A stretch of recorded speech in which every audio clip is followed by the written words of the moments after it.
नमस्कार, आप देख रहे हैं बड़ी खबर। मुंबई से मैं हूं पूजा भारद्वाज और दिल्ली से मेरे सहयोगी शरद शर्मा साथ बने हुए हैं। शुरुआत कर रहे हैं जेल में बंद माफिया मुख्तार अंसारी की खबर से, जिसे वाराणसी कोर्ट से बड़ा झटका लगा है। 31 साल पुराने अवधेश राय हत्याकांड मामले में उसे उम्र कैद की सजा हुई है। ये 5वां मामला है जिसमें उसे सजा हुई है। सौरभ शुक्ला की रिपोर्ट देखिए। अवधेश राय के भाई और कांग्रेस के पूर्व विधायक अजय राय को 32 साल की लंबी कानूनी लड़ाई के बाद इंसाफ मिला तो वो भावुक होकर न्यायालय की चौखट पर मत्था टेकते हुए नजर आए। कोर्ट ने मुख्तार अंसारी को कांग्रेस नेता अवधेश राय की हत्या के आरोप में उम्र कैद की सजा सुनाई और उन पर 1 लाख रुपए का जुर्माना भी लगाया। आप 32 साल के बाद ये फैसला आया है तो अब इसका आप समझ सकते हैं कि हम और मेरा परिवार और हमारे बड़े भाई की बिटिया अवधेश भैया की सभी लोग बहुत ही न्यायपालिका का शुक्रगुजार है। सब लोग धन्यवाद दें। 32 साल पहले 3 अगस्त 1991 को अवधेश राय को उनके ही घर के सामने गोलियों से छलनी कर दिया गया था। मौके पर अवधेश राय के भाई अजय राय भी मौजूद थे। अजय राय ने बाद में मुख्तार अंसारी समेत 5 और लोगों के खिलाफ मुकदमा दर्ज कराया था। इस पूरे केस की केस डायरी भी गायब कर दी गई थी। पूरे केस की सुनवाई फोटोकॉपी के कागजों पर हुई। बांदा जेल में बंद मुख्तार अंसारी के खिलाफ कुल 61 मुकदमे दर्ज हैं। ये 5वां मामला है जिसमें मुख्तार अंसारी को सजा हुई है। मुख्तार अंसारी गाजीपुर के मोहम्मदाबाद के यूसुफपुर में एक प्रतिष्ठित परिवार से ताल्लुक रखता है। 1988 में लोकल ठेकेदार सचिदानंद राय की हत्या में मुख्तार का नाम पहली बार सामने आया। एक पुलिस कांस्टेबल की हत्या में भी मुख्तार का नाम सामने आया। 1990 में गाजीपुर जिले के तमाम सरकारी ठेकों पर ब्रिजेश सिंह और मुख्तार के बीच गैंगवार शुरू हुआ। 1991 में मुख्तार ने कांग्रेस नेता अवधेश राय की हत्या की। 1996 में पहली बार मुख्तार बसपा के टिकट पर विधायक बना। 1997 में कोयला व्यापारी रुंगटा का अपहरण किया।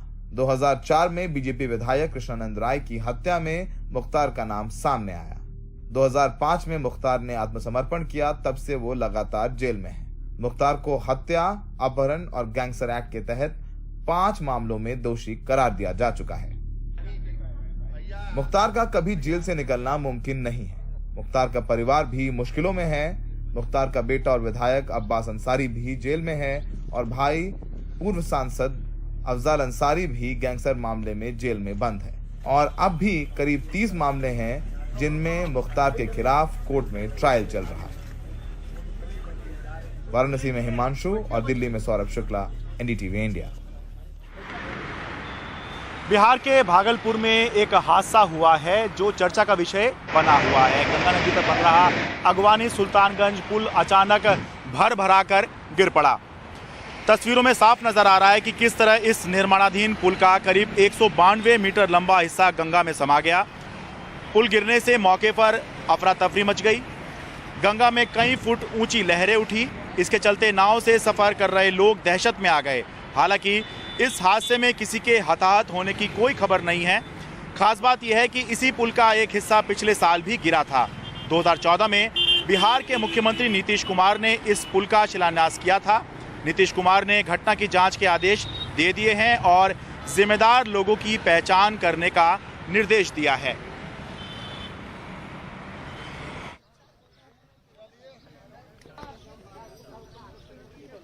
भागलपुर में जो हुआ है, अभी कुछ समय पहले एक बार और हुआ था, तो उसी समय हमने कहा ऐसा क्यों हुआ है।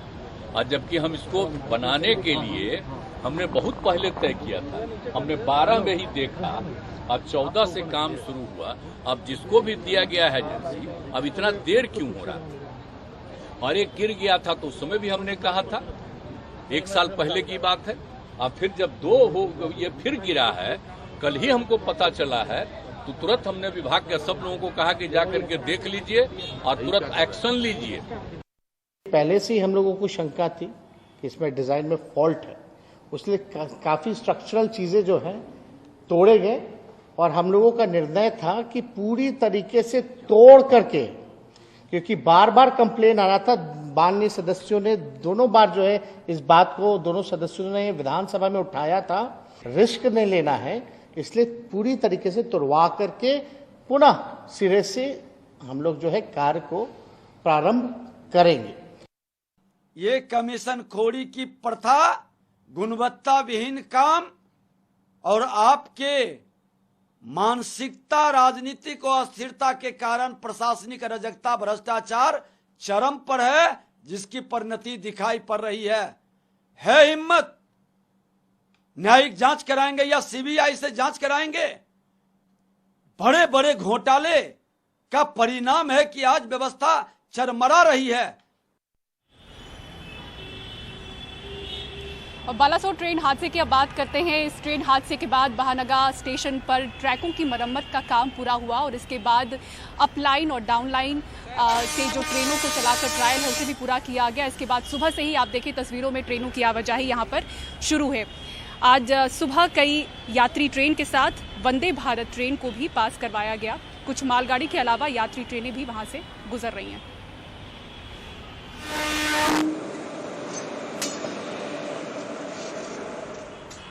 ओडिशा ट्रेन हादसे मामले में एफआईआर दर्ज की गई है। रेलवे पुलिस की शिकायत पर ओडिशा जीआरपी ने ये एफआईआर दर्ज की है और इस एफआईआर में लापरवाही से मौत की धाराएं लगाई गई हैं। दूसरों की जिंदगी को गंभीर रूप से नुकसान पहुंचाने की भी धाराएं इसमें शामिल हैं। हादसे की जांच के लिए एफआईआर को सीबीआई अपने हाथ लेगी। एफआईआर के मुताबिक हादसे के लिए जिम्मेदार किसी रेल कर्मचारी का नाम अभी तक नहीं है। जांच में सामने आएगा जिम्मेदार शख्स का नाम।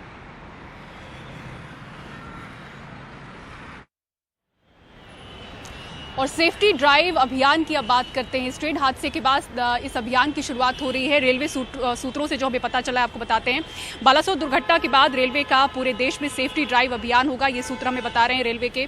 सेफ्टी ड्राइव एक रूटीन प्रोसेस है, ये भी बताया गया है। सिग्नलिंग से जुड़ी चीज़ों को गंभीरता से देखने के आदेश दिए गए हैं विभाग द्वारा। रिले रूम में एंट्री को लेकर सख्ती होगी, सावधानी बरतने के आदेश दिए गए हैं। और इसी खबर पर और ज़्यादा जानकारी दे रहे हैं हमारे सहयोगी परिमल कुमार।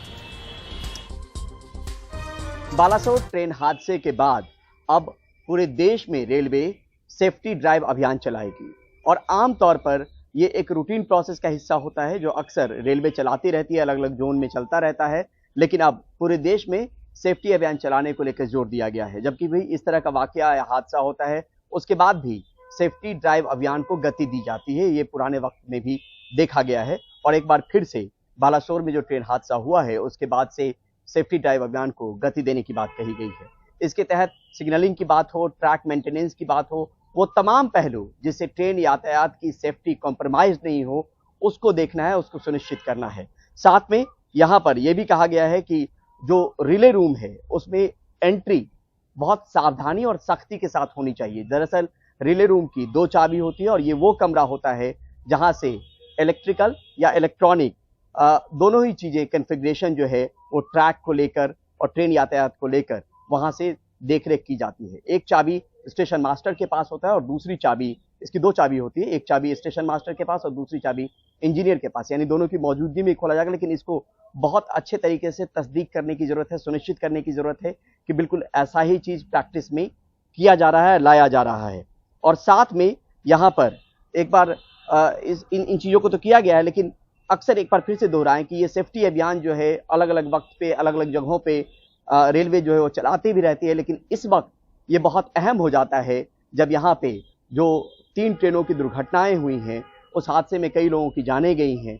उसके बाद से अब ये रेलवे ने फिर से सुनिश्चित करना शुरू किया है इस ड्राइव अभियान के जरिए, जो करीब हफ्ते 10 दिन तक चलेगा, कि इसमें किसी तरीके की सेफ्टी कॉम्प्रोमाइज जो है वो रेलवे के स्तर पे ना हो, उसको सुनिश्चित किया जा सके कि बिल्कुल सही तरीके से, चाहे वो यातायात को लेके हो, चाहे वो सिग्नलिंग को लेके हो, चाहे वो इंटरलॉकिंग सिस्टम को लेकर हो, चाहे वो ट्रैक मेंटेनेंस को लेकर हो, चाहे वो पॉइंट को लेकर हो, तो इन तमाम चीज़ों का ख्याल रखा जाए। इस बात को लेकर रेलवे ने आदेश दिया है कि एक बार फिर से सेफ्टी ड्राइव अभियान चलाया जाए।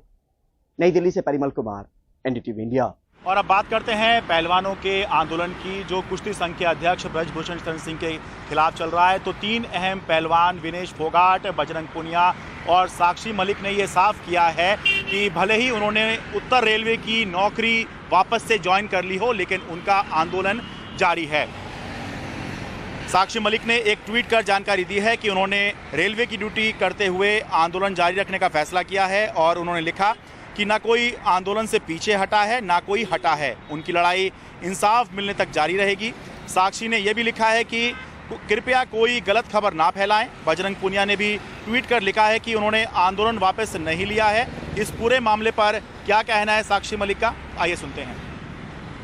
खबरें मीडिया में चल रही है कि आपने रेलवे की नौकरी को दोबारा ज्वाइन कर लिया है और आपने जो है आंदोलन से बैक ऑफ कर दिया है। बिल्कुल आंदोलन से बिल्कुल भी वापस नहीं हटे हैं हम। जब तक इंसाफ नहीं मिल जाता लड़ाई जारी रहेगी, सत्याग्रह बिल्कुल जारी रहेगा। और रही बात रेलवेज की, तो आंदोलन के साथ साथ अपना एक दो काम, अपनी जिम्मेवारी मैं निभा रही हूँ। तो एक दो दिन मैं ऑफिस का काम देख रही हूँ। और साक्षी, ये कहा जा रहा है कि आंदोलन से आप हट गई हैं, अब आप आंदोलन का हिस्सा नहीं हैं, आपने रेलवे की नौकरी ज्वाइन कर ली है 30 तारीख से। कितनी सच्चाई है? ये मैं क्लियर कर देती हूँ आपको कि जैसे हम रणनीति बना रहे हैं आगे की, आगे हमें क्या करना है और कुछ भी हिंसाजनक ना हो और आगे हम अच्छे से कैसे इस प्रोटेस्ट को बढ़ा सकते हैं, तो उस पर हम काम कर रहे हैं, रणनीति बना रहे हैं। और रही बात रेलवेज की, तो मैं OST फर्स्ट हूँ और मेरी बहुत सारी जिम्मेवारी हैं। तो जब तक रणनीतियाँ चल रही हैं, प्रोटेस्ट पे नहीं बैठे हैं, तो मैं यहाँ अपना काम देख रही हूँ। नाबालिग जो लड़की है उसके बारे में भी कुछ जानकारियां आई हैं कि बयान वापस लिया है। नहीं, ये सब फेक न्यूज़ हैं। ये हमारे सत्याग्रह, हमारे प्रोटेस्ट को कमज़ोर करने के लिए, आम पब्लिक को हमसे तोड़ने के लिए ये सारी चीज़ें चलाई गई हैं, जो कि बिल्कुल गलत है। हम इस लड़ाई में ना ही कभी पीछे हटे थे, ना ही कभी हटेंगे। जब तक इंसाफ नहीं मिल जाता लड़ाई जारी रहेगी। गृह मंत्री अमित शाह जी से आपकी मुलाकात हुई थी, आपकी और बाकी के प्लेयर्स की। कब मुलाकात हुई? मुलाकात में क्या रहा, क्या निष्कर्ष निकला? नॉर्मल कन्वर्सेशन थी और कुछ नहीं ऐसा फाइनल सॉल्यूशन निकला। हमारा टिल एंड तक यही रहेगा कि अक्यूज्ड को गिरफ्तार करो, उसके ऊपर सीरियस एक्ट लगे हैं, गिरफ्तार करो। नॉर्मल कन्वर्सेशन हुई थी और कुछ नहीं। साक्षी कहा जा रहा है कि बजरंग अकेले रह गए, विनेश और आपने नाम वापस ले लिया। बिल्कुल भी नहीं, हम तीनों एक हैं इस प्रोटेस्ट में और जब तक इंसाफ नहीं मिल जाता एक ही रहेंगे और बिल्कुल भी नाम हमने वापस नहीं लिया है। क्या चंडीगढ़ की पंजाब यूनिवर्सिटी में हरियाणा की किसी तरह की हिस्सेदारी या भागीदारी होगी? फिलहाल पंजाब इसके लिए तैयार नहीं है। आज एक अहम बैठक हुई थी जिसके बाद पंजाब के मुख्यमंत्री भगवंत मान ने साफ कर दिया कि वो हरियाणा के कॉलेजों को पंजाब में एफिलिएशन नहीं देंगे। पंजाब के मुख्यमंत्री भगवंत मान ने साफ कर दिया कि पंजाब यूनिवर्सिटी में हरियाणा की कोई भागीदारी नहीं होगी। इस सिलसिले में चंडीगढ़ में हुई बैठक बेनतीजा रही। भगवंत मान ने साफ कहा कि पंजाब यूनिवर्सिटी पंजाब की विरासत का हिस्सा है और यहां के लोगों की भावनाओं से भी जुड़ी है। रही बात पैसे की, तो उसकी कमी नहीं होने दी जाएगी। पंजाब दी इमोशनल, पंजाब के लोगों नाल इमोशनल। पंजाब यूनिवर्सिटी पंजाब के लोगों की भावनाओं, साहित्यिक, कल्चरल तौर पर जुड़ी हुई है। हम हरियाणा के किसी कॉलेज को मान्यता नहीं दे सकते। कोरी ना है, असी किसी कॉलेज ਨੂੰ हरियाणा ਦੇ ਨੂੰ एफिलिएशन नहीं दे सकते। हरियाणा की दलील है कि पंजाब यूनिवर्सिटी सेंट्रल यूनिवर्सिटी है, इसलिए वो हरियाणा के कॉलेजों को भी एफिलिएशन दे, बदले में हरियाणा ग्रांट देगा, लेकिन पंजाब को यह स्वीकार नहीं। चंडीगढ़ की पंजाब यूनिवर्सिटी का इतिहास जानेंगे और समझेंगे तो आपको कहानी समझ में आ जाएगी। पंजाब यूनिवर्सिटी देश की सबसे पुरानी यूनिवर्सिटी में से एक है, जिसकी स्थापना 1882 में लाहौर में हुई थी। लाहौर जो कि अविभाजित भारत में पंजाब सूबे की राजधानी हुआ करती थी। बंटवारे के बाद में पंजाब यूनिवर्सिटी भारत में आ गई और उसके बाद अब ये यूनिवर्सिटी चंडीगढ़ में स्थित है। पहले इस यूनिवर्सिटी को केंद्र सरकार, हरियाणा सरकार, पंजाब सरकार, तीनों सरकारें मिलकर आर्थिक मदद देती थी, ग्रांट देती थी और चलाती थी। लेकिन 1976 के बाद से हरियाणा ने इस यूनिवर्सिटी को ग्रांट देना यानी आर्थिक मदद देना बंद कर दिया और उसके बाद से लगातार अब तक केंद्र सरकार और पंजाब सरकार मिलकर ही इस यूनिवर्सिटी को चला रहे हैं। इसलिए पंजाब सरकार कह रही है कि आप जब पहले खुद ही छोड़कर चले गए तो अब क्यों आ रहे हो। पंजाब यूनिवर्सिटी की आर्थिक स्थिति खराब होने की भी खबर थी, जिसके बाद हरियाणा ने आर्थिक मदद के बदले अपने कॉलेजों के लिए संबद्धता मांगी, लेकिन पंजाब का कहना है कि फंड की दिक्कत नहीं होने दी जाएगी। अब इस मामले पर अगली बैठक 3 जुलाई को रखी गई है। चंडीगढ़ से अमरजीत के साथ शरद शर्मा, एनडीटीवी इंडिया। और महाभारत में शकुनी मामा का किरदार निभाने वाले गूफी पेंटल नहीं रहे। दिखाएंगे पूरी खबर, एक ब्रेक के बाद बने रहें बड़ी खबर के साथ।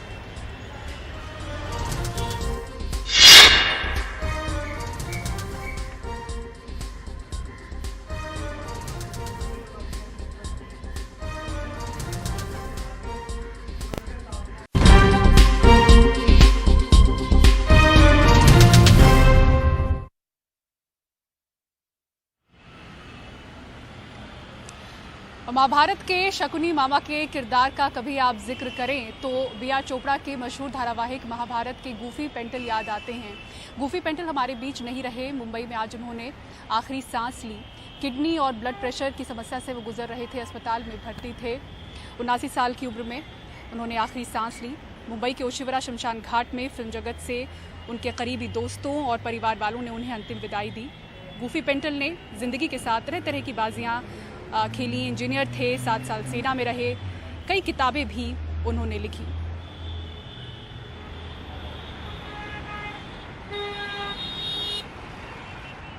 तो बड़ी खबर में आज इतना ही। कल फिर हाजिर होंगे। दीजिए मुंबई से पूजा भारद्वाज और दिल्ली से मुझे इजाजत। देखते रहिए एनडीटीवी इंडिया। नमस्कार।